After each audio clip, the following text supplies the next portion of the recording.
El ser humano es una especie bastante más primitiva de lo que parece. Antes de que nos complicáramos la existencia con el mundo digital, medios nuevos y la mar en coche, nuestros puntos de dolor eran bastante más básicos. Y uno, que todos hemos sentido alguna vez, es el dolor de que te rechacen, o peor, el dolor de que elijan a alguien más. Y no es un sentimiento en específico, sino la mezcla de varios. Sentir que no valemos, compararnos con la otra persona y preguntarnos qué nos falta para sentirnos suficiente. Y justamente porque es un punto de dolor grande y fácil de empatizar, también es una puerta abierta a crear narrativas desde todos los medios posibles. Pero ¿por qué venden tanto las rivalidades entre mujeres? ¿Por qué es una fórmula que sigue repitiéndose una y otra vez? Y acá no me refiero únicamente a las rivalidades que la ficción nos tira en la cara, sino también a las rivalidades que la ficción ni siquiera termina de plantear. A veces una serie o película pone a dos mujeres en el mismo espacio con energías distintas, imágenes distintas, formas de ser distintas, y nosotros hacemos el resto. Las comparamos, las asignamos bandos, convertimos las diferencias en competencias, y ahí es cuando empiezan las encuestas. ¿Quién es mejor? ¿Quién tiene razón? Ella era más linda, pero ella era más inteligente. Yo soy más de este tipo de mujer porque soy más profunda. Tal merecía terminar con este y no la otra. Y el ser humano no solo disfruta de categorizar las cosas, ponerle una etiqueta bien grande y linda que defina y limita la existencia de algo, sino que también disfrutamos del conflicto, obvio del que podemos disfrutar desde la comodidad de nuestro sillón. Y no se me ataquen, que esto no necesariamente quiere decir que seas mala gente. No, la idea no es transmitir que si sos team tal, estás en contra de la sororidad o de ese perfil de persona en general. A veces puede ser divertido ver chocar estructuras diferentes y ver qué pasa. Y la ficción vive de contrastes y comparar a los personajes nos ayuda a entenderlos. Una rivalidad ordena la atención. La cuestión está cuando esa comparación se vuelve una sarta de conceptos generales que terminan en conclusiones determinantes. Y esto lo vemos reseguido, no solo en la ficción. Todo lo que pueda construir una narrativa está expuesto a esto: los cantantes, las celebridades, muertas o vivas, personajes de libros, hasta figuras ideológicas que representan ciertos valores para uno o para el otro. Y la cultura pop cuenta a las mujeres a través de la rivalidad desde siempre. La rubia versus la morocha, la tímida versus la extrovertida, la despelotada versus la ordenada. Pero yo no creo que sea tan básica esta comparación. En realidad estamos viendo dos modelos de mujeres puestos a competir por legitimidad. Y eso es lo que me interesa hacer de este formato. Arquetipas no va a decidir qué mujer es buena y cuál es mala. Tampoco va a ser lo opuesto, o sea, hablar del personaje más odiado y santificarlo. A mí lo que me interesa saber es qué forma fue la elegida por la historia, cuál fue aplaudida, cuál fue castigada y cómo se ven estas mujeres si las dejamos de mirar a través de la obra. Espero que les guste esta serie y que la podamos seguir haciendo con otros personajes que se crucen en un mismo universo o no.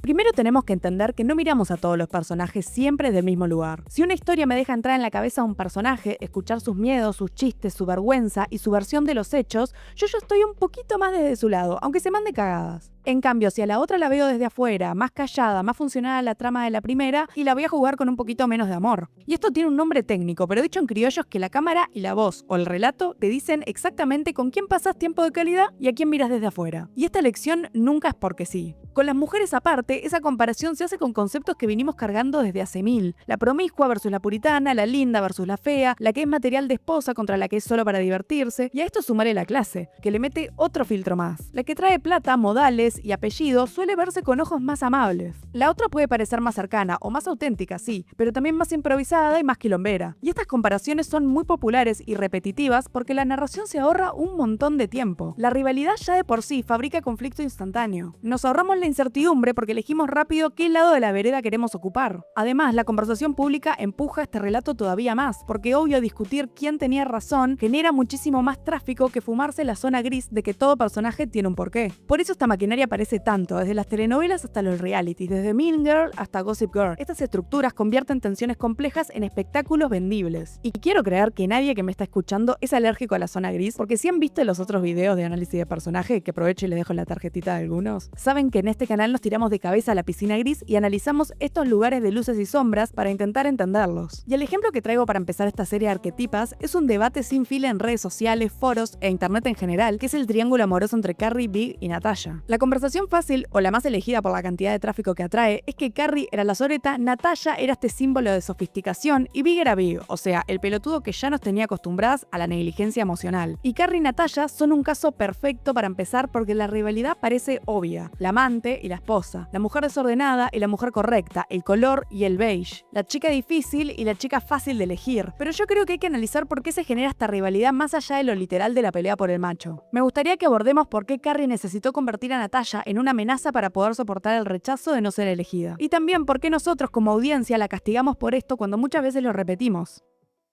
Para entender por qué la figura de Natasha le genera tantos sentimientos a Carrie, hay que ir un poquito para atrás. Antes en la historia, Big y Carrie ya habían construido una relación con altas y bajas, a veces linda, a veces insoportable. Era una relación que se construyó arriba de unos cimientos bastante mediocres, señales mínimas de afecto y discusiones explosivas. Él vivía apareciendo y desapareciendo, ilusionándola con la posibilidad de una relación de verdad, y después teniendo actitudes que demuestran lo contrario, dejando unas migajas que Carrie convertía en señales del universo. Y lo entiendo, todos hemos estado en una relación así. Cuando lo que te demuestran es tan mínimo que tenés que estar teorizando si hay otro significado por detrás, Carrie vivió esto con Big todo el tiempo, buscando señales a falta de certezas. Y la última puntada de la relación es cuando Big se va a París por trabajo, sin involucrar en absoluto a Carrie en la decisión, haciéndola sentir no valorada, afuera de su vida, como si lo que compartieron no hubiese significado nada. Cuando se lo encuentra de nuevo, meses después en Nueva York, y de la mano de una chica bastante menor que ella, le explota la cabeza. El amor de su vida no solo había vuelto del viaje que lo separó y no la llamó, sino que volvió con alguien más y no con cualquier otra persona, con una mujer.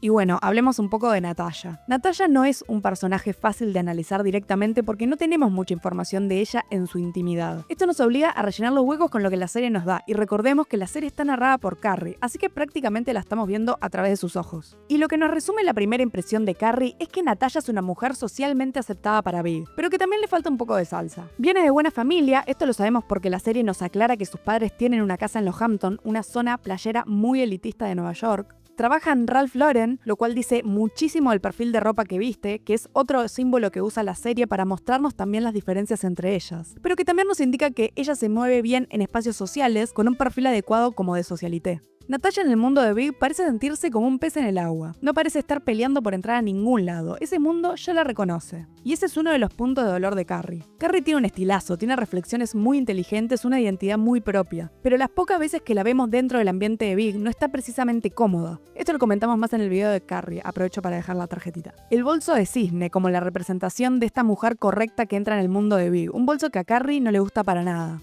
Mientras Natasha es un pez en el agua, Carrie es un sapo de otro pozo. Esta es la lectura que nos da la serie. A Natasha el papel le sale sin esfuerzo, no necesita justificar su lugar. Ella siempre va con la ropa perfecta, el pelo perfecto, entra, sonríe, saluda y es imposible no devolverle la sonrisa. Ella tiene privilegio, tiene educación, belleza, juventud, una imagen que es muy fácil de asociar con lo correcto. Pero en este caso también la limita. La serie la muestra demasiado correcta sin espacio para contradecirse. Actúa frente a Carrie como tiene que actuar. Si escucha que hablan de ella, se va. No va hacia el conflicto con Carrie, porque eso le implicaría aceptar sus formas. La estrategia de Natasha es mantener la compostura. Tira la bomba de humo cuando Carrie le dijo que iba a ir al almuerzo que ella organiza. No participa de la competencia de la forma en la que Carrie necesita. Ella se las toma, evita, mantiene la forma. Pero como ya sabemos que algo parezca estar bien, no significa que realmente lo esté. Y en la cena de la casa de Big, cuando Natasha llega antes para encontrar a Carrie escapándose en bolas, no se sorprende. Es probable que Natasha supiese que había una historia sin terminar. Quizás eligió no preguntar porque preguntar implica conocer las respuestas, lo que le obligaría a cambiar su vida por completo. Natasha no es la chica simple que la serie nos mostraba al principio. Se vuelve una mujer joven, casada con un hombre bastante mayor, que descubre que su matrimonio no era el lugar seguro que ella pensaba. Encuentra a la ex de su marido, esta mina que siempre le generó cierta incomodidad, en su casa, huyendo de ella. Y el dolor de Natasha no tiene lugar en la serie. Se aborda desde el dolor que le genera a Carrie entender que es parcialmente responsable por esta situación.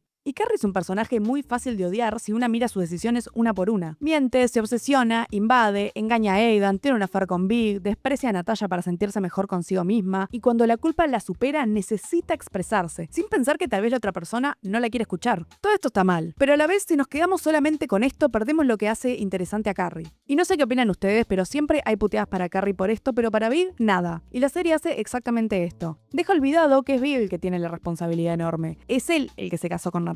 También es él el que vuelve a buscar a Carrie, que en medio que la fuerza a atenderlo, es el que organiza los encuentros, es el que aparece a alborotar el rancho y que después no aguanta. Big no demuestra ni una gota de culpa, mientras Carrie carga con esa culpa por los dos, por Aidan y por Natasha. Él es un experto en generar situaciones de mierda que le rompen la psiquis a todos menos a él. Pero que Big sea el principal responsable no deja limpia a Carrie. Ya sabemos que Carrie es un personaje complejo con muchísimas capas, muchas de las cuales se contradicen. Carrie es un personaje que se nos presenta de una forma creativa, divertida, una amiga que siempre está, que ama intensamente, que es muy nerviosa, que sobrepiensa, todo eso. Pero la crueldad usualmente no forma parte de sus adjetivos principales. La relación con Natasha viene a demostrar lo contrario. Con Big hay otra historia. Para esta altura, él la busca, te diría que hasta la acosa, la persigue. Y Carrie huye de él, como huyendo de esa parte de sí misma que le está gritando, mandalo toda la mierda. Con Big pueden maquillar el relato, venderlo como el destino, lo inevitable. Ya sabes, lo que te decís cuando intentás justificar una decisión horrible. Pero la presencia de Natalia obliga a Carrie a ver la cena completa, no solo los encuentros románticos en hoteles. Son ellos dos lastimando a una persona. En realidad a dos, pero hoy nos vamos a centrar en una. Carrie tampoco actúa bien mientras todo esto se está gestando. Y acá se pone interesante porque yo sentí que el personaje entró en conflicto con sus propios valores. Ella escribe sobre mujeres que han vivido mil y una con los hombres, conoce las historias, las ha vivido. Pero ahora está del otro lado. Este cambio de patrón del personaje viene gestándose muy lentamente, así que volvamos a los orígenes del conflicto. Acá estamos bien.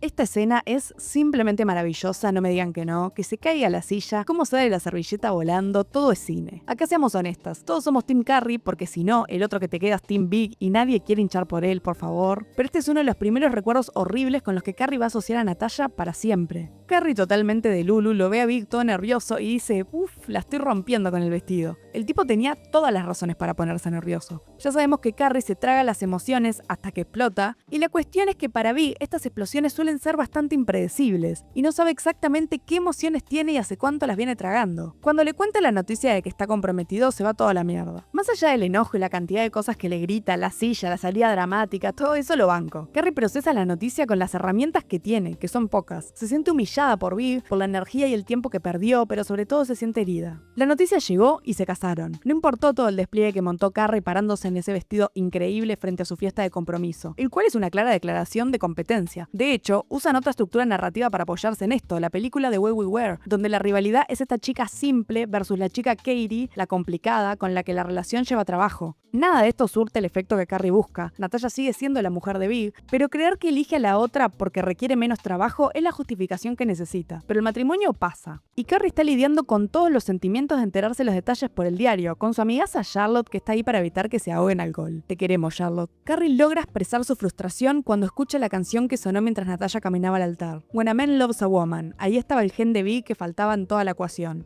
Ver que realmente hay un pedazo de Big involucrado en este compromiso, destrucción total. Pero lejos de descargar en él, elige descargar en ella. Es la comparación con ella lo más doloroso de todo. Big era el premio, que parece premio de Ja. Pero Natalia refleja para Carrie todo lo que le falta, todo lo que la separa de estar en la vida de Big. Y acá me parece interesante ver cómo son cuando están juntas, que fueron pocas veces, y algunas ya saben, muy traumáticas. La primera vez que vemos a Natalia como esposa de Big aparece de la naranja. Carrie estaba totalmente distraída y se nota, porque no alcanzó ni a tirarse algo por arriba. Ahí vemos la Natalia que ve Carrie, perfecta, inmaculada, amable y educada, que organiza almuerzos benéficos para las mujeres en el arte. En un segundo Carrie pasó de top a flop, o así lo sintió ella. Su inseguridad subió tan de golpe que para sentirse medianamente bien, mintió de que ella también estaba invitada. Y después viene todo el show para asegurarse de dar su mejor versión, comprarse el vestido más lindo, lucir lo más hermosa posible. Hay que demostrar que no haber sido elegida no significa nada. El contraste con la realidad que tiene Carrie está buenísimo para mostrarnos lo diferente que actúan estos dos modelos de mujeres. Mientras Carrie se prepara como para la guerra, Natalia decide directamente no ir. Esto podría ser causado porque está realmente enferma, lo cual me parece lo menos creíble, o porque sabía que Carrie estaría ahí y prefiere evitar el roce y el conflicto. Sea cual fuese la razón, Natalia se protegió de ese momento reservándose y Carrie se expuso a él, no teniendo nada nuevo que sacar de la experiencia, solo la reflexión de que todo este sentimiento de inferioridad es algo que pasa por su cabeza. Y el hueso que le tira la vida, o la serie, es el error ortográfico que tuvo Natalia en la nota de agradecimiento. Es bastante triste que Carrie festeje esta boludez, pero bueno, es una boludez que saca a Natalia del pedestal de la perfección, un lugar donde ella misma la puso. Nos queda creer que también festeja porque cuando Natalia comete un error también es más parecida a ella. Y da vergüenza admitirlo, pero esa clase de pensamiento existe. No hace falta ser un sorete para haberlo tenido. Hace falta estar herido, comparándose, con el autoestima chabosta y con ganas de recuperar un poquito de control. La cuestión de la Fer aparece cuando Carrie comienza a tener su vida armada. Cuando ve a Big y a Natalia juntos por primera vez, obvio sale corriendo, pero para la próxima le va un poquito mejor. Esta vez está en una feria de diseño, con su novio maravilloso que diseña muebles de madera. Carrie en ese momento que los ve, obvio se esconde. Y me parece curioso cómo lo primero que dice Natalia es una crítica al gusto de Big y a los muebles casi opresivos que hace el novio de Carrie. Ahí hay un 2x1. Los gustos de Natalia no coinciden con los de Big y con los de Carrie tampoco. Carrie no va con su estilo, el de ellos como pareja. A Carrie le rechina realmente todo lo que hace Natasha, pero solo porque puede hacerlo. La realidad es que ella es muy amable con Carrie. Y Carrie maravillosamente evita presentarlos tirándole un café directo a los huevos de Big por si quedaba posibilidad de tener hijos. Y a partir de ahora Natasha no aparece más en la ecuación. Todo lo que viene ahora son los tira y afloja que gestiona Big para seducir a Carrie. Porque también digámoslo todo, el tipo la busca, le cae a la casa, le deja un montón de mensajes, le cae al hotel donde se está quedando, no tiene descanso. Muy irónico sabiendo la historia de ellos y lo ausente que fue con ella en el pasado. Y Carrie es muy consciente de la situación. Él está casado con esta mujer que representa toda la perfección y ella está de novia con un hombre bueno que la ama. Las comparaciones, ¿no? Pero Big la chamulla diciéndole que ellos con sus respectivas parejas no tienen nada que ver a lo que eran ellos dos juntos. La engatusa así, diciéndole que la ama, que quiere estar con ella, y Carrie tiene muchísimas heridas en este frente. El ser rechazada por el amor de su vida, sentirse menospreciada cuando eligió otra persona, tolerar que no era tanto problema del tipo y sus problemas de compromiso, sino que era con ella con quien no podía comprometerse. En este aspecto, Carrie ve en Natasha todo lo que ella no es, lo que Big quería que fuese. El retorno de Big a ella es una forma de sentir que ganó, al menos en esta rivalidad de mujeres. La aburrida termina siendo engañada, mientras que la creativa e intensa es elegida. Qué lejos está de ser así realmente, ¿no? Pero por lo que dura el affair, ambos están en una posición muy cómoda que es la negación. Carrie elige vivirlo también de esa forma. Mira para otro lado, encuentra maneras de hacer que Natasha sea menos persona para que el daño pese menos. Hay días que se arrastra por la culpa, pero tiene muchísimo miedo de cómo terminan las cosas. Y Big no se va a tirar a la piscina solo. Carrie vive en esa contradicción. Tiene la lucidez para escribir sobre muchas situaciones en el amor, pero no siempre tiene los ovarios para actuar cuando la situación lo amerita. Puede ser brillante, analizando y mirando la vida de los demás, y completamente boluda mirando la propia, como quien les habla. Puede reflexionar sobre una dinámica de pareja de una columna y al otro día hacer exactamente lo mismo. Esa es su gracia, pero también su costo. Carrie narra para sobrevivir, pero narrar no es ir a terapia. A veces narrar es simplemente adornar la realidad con virubiru. Entonces, ¿cómo funcionaba esta rivalidad dentro de la serie? Bueno, funcionaba con una operación bastante sencilla, pero muy efectiva. La serie ponía a estas dos mujeres con contraste visual y emocional y dejaba que el espectador completara el juicio. Por un lado, Carrie protagonista, narradora, caótica, sexual, graciosa, insegura, sujeto de deseo. Todo lo que hace pasa por su voz. Aunque se equivoque, lo vamos a entender desde adentro. Sabemos qué fue lo que le dolió, qué pensó, qué se imaginó, qué necesitaba creer. Y del otro lado está Natasha, la esposa, la joven, correcta, elegante y silenciosa. Casi siempre la vemos desde afuera. No accedemos a su mundo emocional salvo cuando el daño ya explotó. Entonces parece menos compleja, pero no porque lo sea, sino porque la narración no nos da entrada. ¿Y qué problema resolvía esto para la serie? Volvía visible la herida central de Carrie, el miedo a no ser elegida. Y no deseada, porque deseada era. Carrie quería ser elegida de una forma pública, estable, sin tener que adaptarse a un mundo que no fuese suyo. ¿Y qué tenía de distinto Natasha que parecía habitar en ese mundo sin esfuerzo? Era el tipo de mujer que no tenía que demostrar que podía formar parte de ese mundo. Era el perfil de mujer que convertía a Big en un hombre presentable en sus espacios, por lo menos a nivel de imagen. Y la serie tenía como objetivo que entendiéramos el dolor de Carrie sin borrar del todo la injusticia hacia Natasha. Y yo creo que lo consiguieron. Después a la gente se le pasó de la rosca. La serie nos mete en la cabeza de Carrie, pero también la hace chocar a ella con las consecuencias reales. No permite que todo le salga bien. Nos muestra cómo la aventura romántica de Big y Carrie es cada vez menos una cuestión de romance y más un escape de su realidad. La escena de la persecución funciona para terminar de romper la fantasía. Cuando Carrie se siente en el lugar más bajo de su existencia, durmiendo con su ex en su cama matrimonial, reflexiona sobre Natasha, poniendo en su lugar a su amiga Charlotte. Ahí entra el contraste. Lo que para ella es un juego es la pesadilla de alguien más. Y hay una capa de clase en esta estructura que a veces pasa desapercibida por tanto drama y coger. Recordemos que Sex and the City es una serie llena de consumo aspiracional, entonces esta área es bastante importante abordarla. Para esto tenemos que recordar que Carrie no es rica como Natasha. Carrie vive alquilando, trabaja, debe guita, compra ropa de diseñador como si la tarjeta la pagase alguien más y convierte su estilo en su forma de identidad. Su capital es la mirada. Saber combinar, saber escribir, saber circular, ser interesante. Y ahí tenemos una diferencia. Natasha viene de un lugar más estable. No parece estar reinventándose a sí misma todo el tiempo. De hecho, parece muchísimo más madura de lo que es. Carrie puede disfrazarse de mujer sofisticada, comprarse el vestido, entrar al evento y hacer chistes, fingir que va todos los años al almuerzo de las mujeres en las artes, pero hay una parte de ella que sabe que está actuando, que está haciendo una performance para no quedar chica al lado de mujeres como Natasha. Y ahí aparece la vergüenza de sentir que la otra revela algo que vos no tenés, ya sea clase, compostura, modales, un apellido, en fin, una vida que parezca no estar sostenida con palitos. Por eso Natasha no necesita hacerle nada a Carrie para lastimarla, su existencia ya formula la pregunta. ¿Por qué ella sí? ¿Por qué yo no? ¿Qué tiene que yo no tenga? ¿Qué vio él ahí? ¿Por qué a ella le sale todo bien y a mí no? Lo cruel es que Carrie dirige esas preguntas hacia Natasha, cuando en realidad tendría que dirigirlas, algunas hacia Big y otras hacia un psicólogo. Si Carrie hace un escrutinio de Big, se le rompe la fantasía. Entonces es más fácil mirar a Natasha y decir, claro, obvio que la elige a ella, si ella es básica, es la opción sin conflicto. Y esto no pasa solamente en la ficción, pasa todo el tiempo cuando una persona queda ubicada como la elegida y otra como la descartada. Usamos la comparación para sobrevivir. Necesito encontrar un defecto en el otro para que mi rechazo duela menos. Necesito creer que ella ganó por ser más fácil, no porque yo sea menos, porque la segunda opción lastima muchísimo más. Y Natasha, por su parte, también queda atrapada en una forma de vergüenza. La vergüenza de descubrir que otras personas sabían algo de tu matrimonio antes que vos, y encima tener que sostener una postura de clase, de dignidad, básicamente tener que ser la adulta en una situación que no elegiste. Y cuando Natasha rechaza las disculpas de Carrie, para mí la serie le da su mejor momento. Porque estamos lejos de pensar que es cruel por hacerlo. La vuelve clara, la vuelve dura, muestra que generó su coraza por el hecho. Carrie quiere perdón porque necesita cerrar el círculo de su culpa. Y Natasha no se lo da porque ella no está obligada a participar de la sanación de la persona que la lastimó. Es complicado, pero también esperable. Se le tomó el agua cuando llegó también. ¿Qué querés? Todo tiene un límite. Carrie está acostumbrada a convertir la experiencia en relato, pero hay personas que no quieren ser un capítulo de tu aprendizaje. Te dejan con el daño que causaste y se van. La serie boludea a Natasha por momentos, la presenta desde la inseguridad de Carrie, pero no deja que Carrie gane del todo. La expone, la hace quedar mal, la obliga a ver lo que rompió, la sangre, el diente roto, la cara de Natasha, a ver realmente el caos que generó. Pero no terminó ahí, porque la audiencia hizo de lo suyo. Con el tiempo, Natasha envejeció como una especie de ideal de compostura. La mujer que se fue, la que no gritó de más, la que jamás se arrastró, la que no perdonó. ¿Y qué reenvejeció? Como lo opuesto. La caótica, la amante egoísta, la mujer que pide perdón solo para liberar su culpa.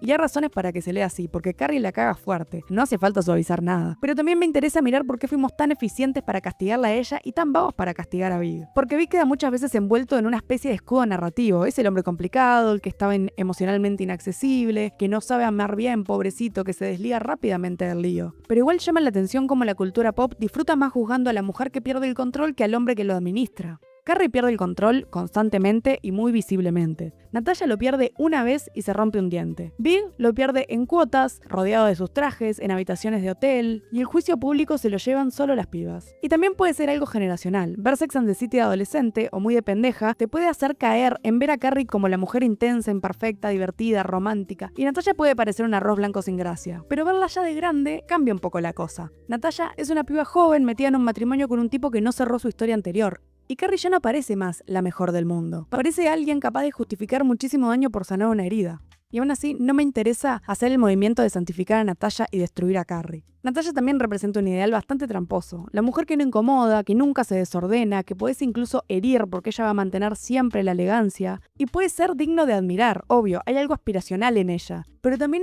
es algo un poco inhumano lo que le pedimos. Y yo creo que agrada eso porque no molesta, no hace una cena, simplemente se va. Carrie nos da cringe porque hace todo lo contrario, revolea todo para todos lados. Ella quiere explicarse, necesita hablar, hablando se contradice, pide perdón cuando se le ocurre. Pero también nos recuerda cosas de nosotras o de gente que conocemos, que preferimos dejar fuera de este análisis.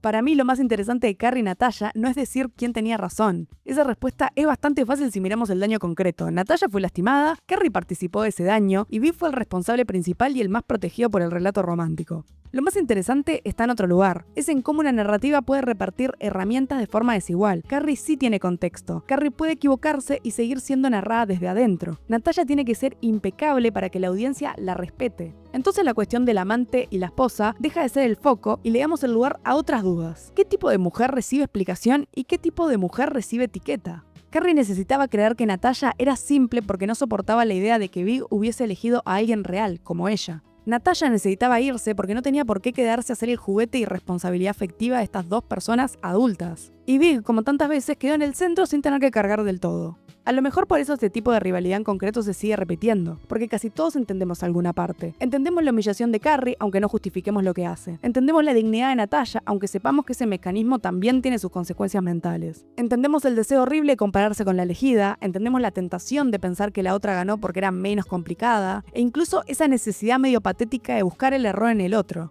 Capaz por ahí viene la conversación de verdad. Natasha no era básica. Era una mujer que Carrie necesitaba volver básica para poder sobrevivir al rechazo sin cuestionar su valor. Carrie no es la persona que destruyó el matrimonio de Natasha. Era una mujer usando su propia herida como justificación para lastimar. Ninguna de las dos queda limpia, ninguna de las dos queda reducida. Y por suerte, porque ambas figuras son mucho más que el conflicto que puedan tener con la otra. Cada una tuvo sus vivencias, experiencias, deseos y angustias, que quedaron antepuestos ante el mal manejo emocional de un hombre bastante mayor que ella, pero no por eso más sabio. Quiero saber cómo lo ven ustedes, porque este formato va bastante de eso, volver a mirar los personajes que queríamos tener resueltos y descubrir que la obra nos había hecho elegir bando muy rápido. Y si te gustó esta gilada, dale like, Loki, suscríbete, déjame en comentarios qué dupla debería entrar en esta serie de arquetipas, porque se presta para todos. Acuérdate que pueden ser personajes que estén en un mismo universo o no. Nos vemos en el próximo Loki. Chau.